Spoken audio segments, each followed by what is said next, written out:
Hey. We're live. Hey, Explorers. Hey, Explorers. This is Robert. And I'm Jessica. And we're going to be talking tonight a little bit, just a quick live for you guys, because it's been a long time since we've had any sort of information for you about, right? Right. So, just want to touch on some things because we still have an F-250, our 2007 2-liter turbo diesel. Sorry about that. And even if you bulletproof your truck, you still have other things that go on with it mechanically. So I want to touch really quickly on a couple of things. First off, the highlights of what the bulletproofing did as a quick summary, and then what's it been like for the last, we've had it now for just over a month and a half. Something like about that. A month and a half. We got it just prior to Christmas. Right, because the bulletproofing was done, and then it took us a little while to actually, get the truck. Yeah, we had to get all the money together, which so many of you contributed to help get us back on the road, both financially, both via letting us borrow your truck.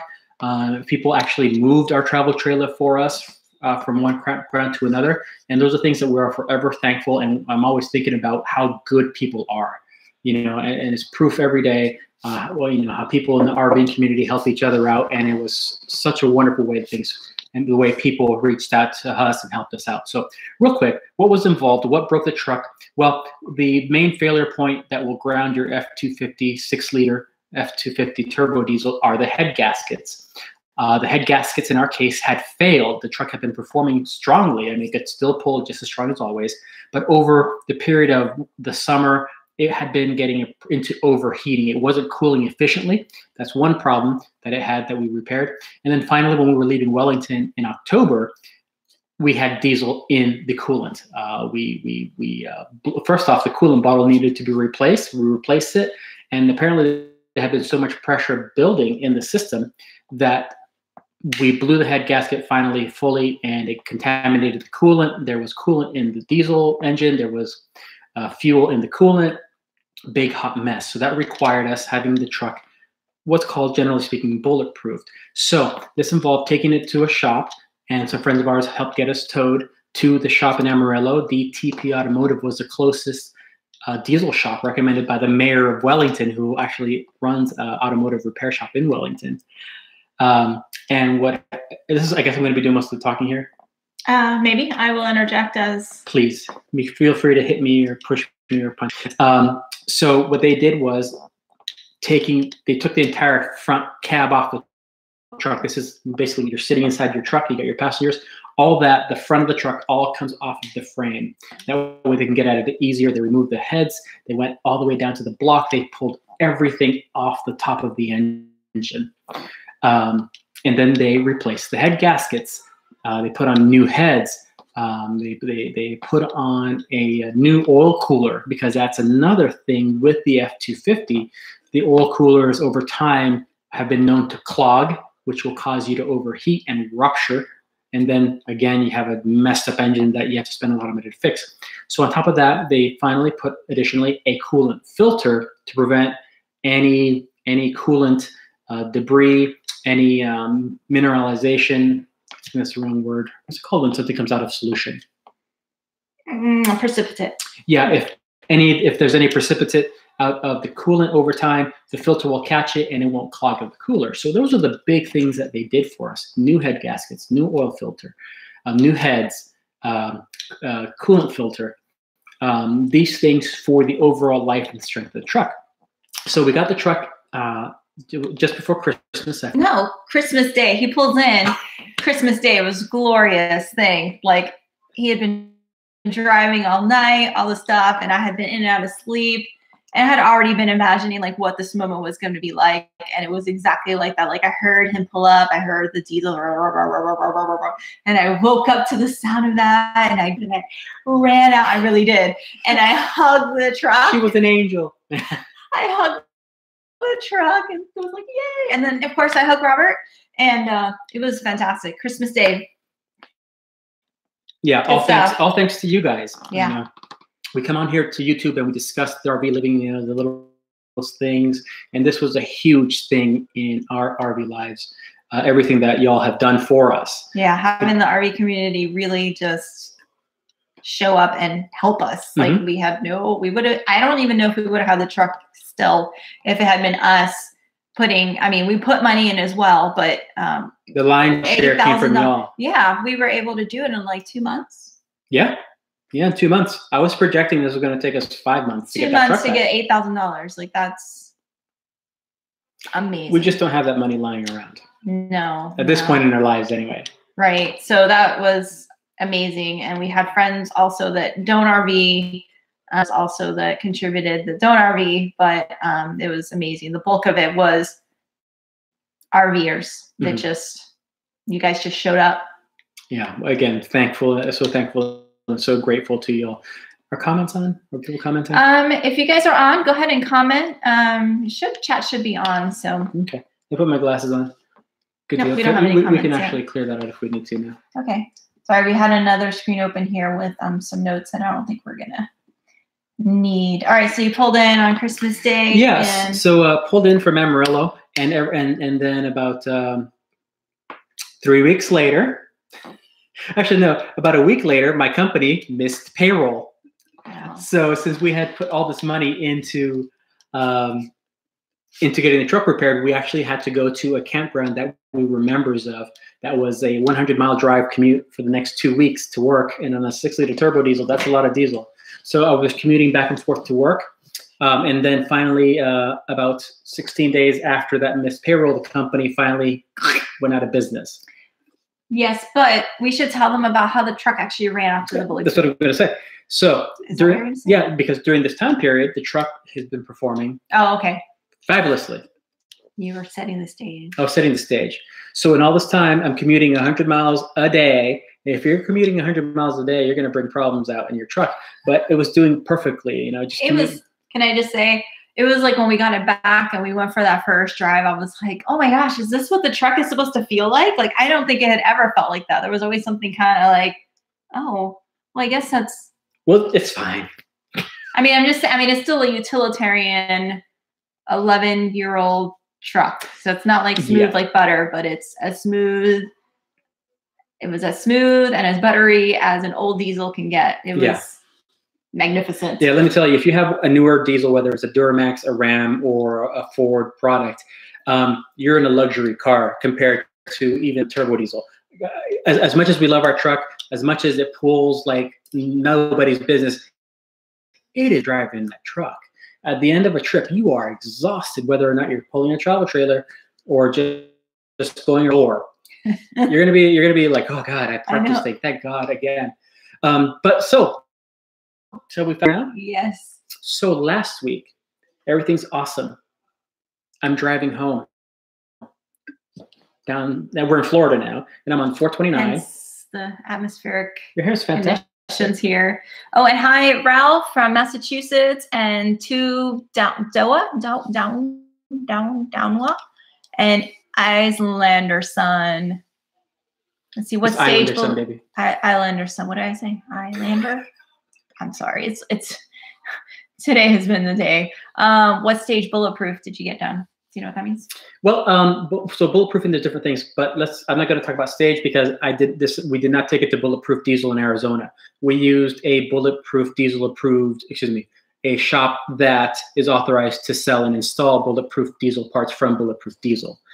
So it involved head gaskets, new heads, a oil filter, not a Bulletproof Diesel oil filter, which I want to do, but that's going to be $2,500 for the future. Hey, RV SWAT. Hey, RV SWAT. How are you guys doing? How's Johnny doing? It's great to have you guys on. If you haven't checked out RV SWAT, please do so. They're awesome. They're always doing some interesting war camping stuff. And just recently, Johnny had to have, quadruple bypass surgery or something? So he's getting back. Stuff. Yeah. They've always been very supportive of us as well. So you guys are wonderful. Sorry, so I had to definitely say hey to talk about them for a second. All right, back to you. So some things to help with the bulletproofing life of the truck was the coolant filter, which that's a major point. So new head gaskets, new heads, coolant filter. In the future, I do want to put the Bulletproof Diesel oil cooler, which removes the factory oil cooler from its location and takes it out of the system, and so we want to do that as well, but that's down the line. There's other improvements we want to do the truck. So as I've said in other videos, we're almost there. As I've said in other videos, now that we've put to it, there's so much money that people have given to us, we want to make sure we improve the truck from what it is today so that it keeps running for a long time.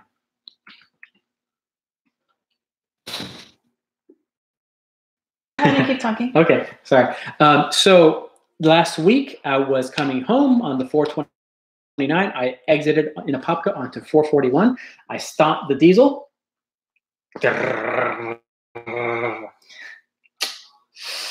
The 6-liter turbo diesel strikes again. So I had a couple things going on. First off, we replaced a pulley because we had getting a lot of squeaking going on, and the belt seemed like something was catching on it. So this is two different things I'm talking about. So tonight we just replaced the belt tensioner, and now there's no squeaking from any of the pulleys. We've been replacing 2 pulley situations. But the problem with the truck, it's not accelerating smoothly. I think we have lost at least 2 fuel injectors.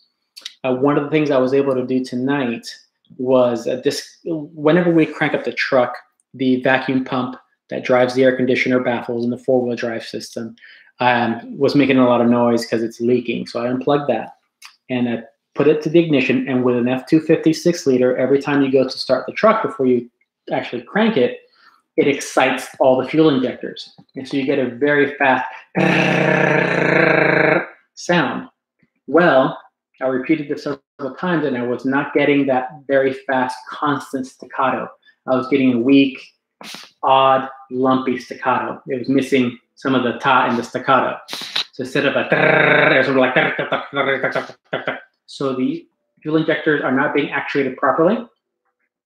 Either there are some that are just not responding, they're not getting a signal, they've gone bad, or something has happened. So now we've been able to narrow down this acceleration problem. Drivable, but I am very ginger with it.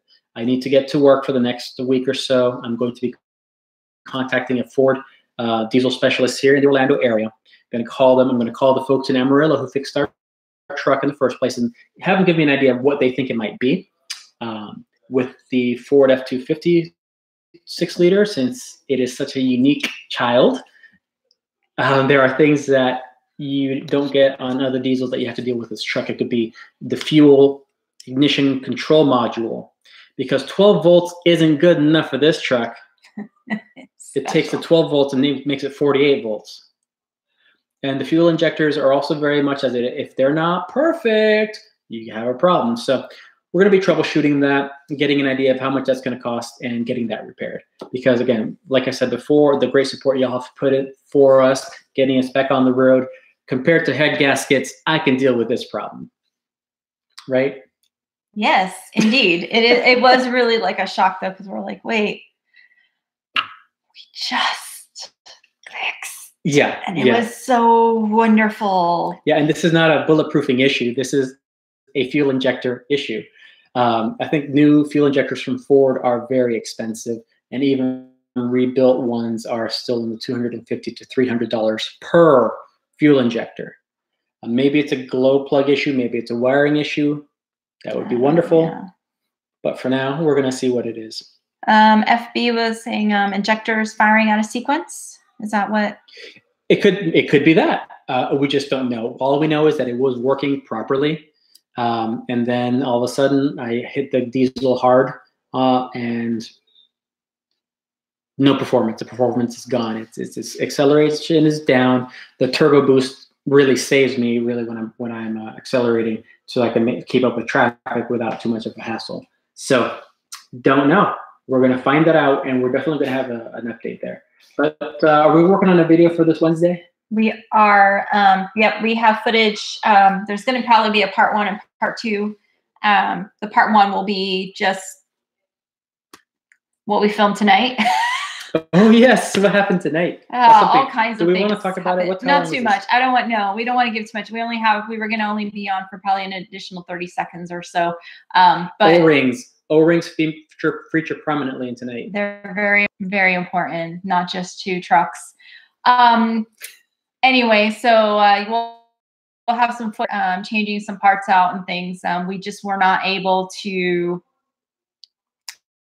We scrubbed the video we were going to do for today, basically, and we're going to focus on the truck repair, but I wasn't able to edit it in time. I mean, he was working. I mean, there's going to be like night footage. This is how much we have. So it was going to be like a two-parter, hopefully at the end of which, I don't even know what, there was some successful cheering. So at the end of which, you'll see what happens.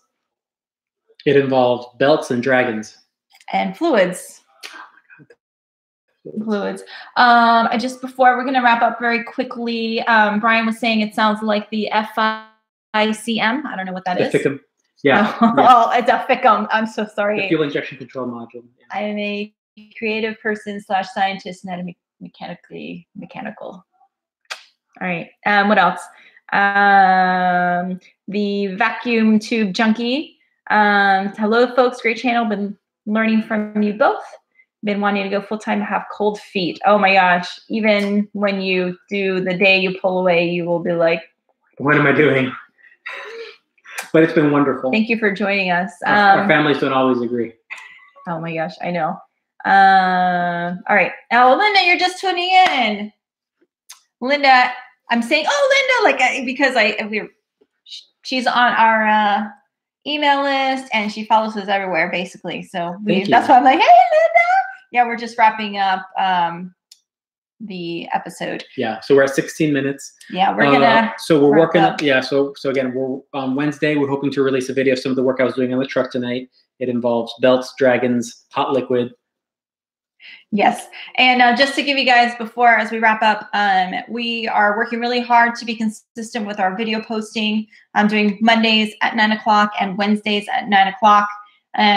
We may do a mix-up of live premieres and just regular uploads. So that's why also we want to, even though we didn't have an edited video. Yeah. So whether or not we have an edited video, we want to at least come to you live. We cannot and bring up our amount of interaction with you guys, especially. That's right. It's been a rough couple.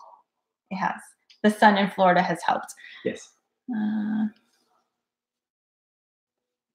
Sorry, I'm reading I probably should read those later, but then I won't be able to respond. I don't know. It's weird.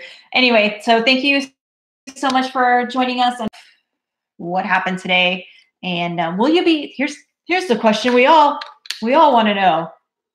Is the truck drivable tomorrow? The truck is drivable for tomorrow. All right. So then there was some progress made. From exploring the local life. Hi, Mom. You all have a great evening. And thank you for joining us. Make sure to subscribe and watch our next broadcast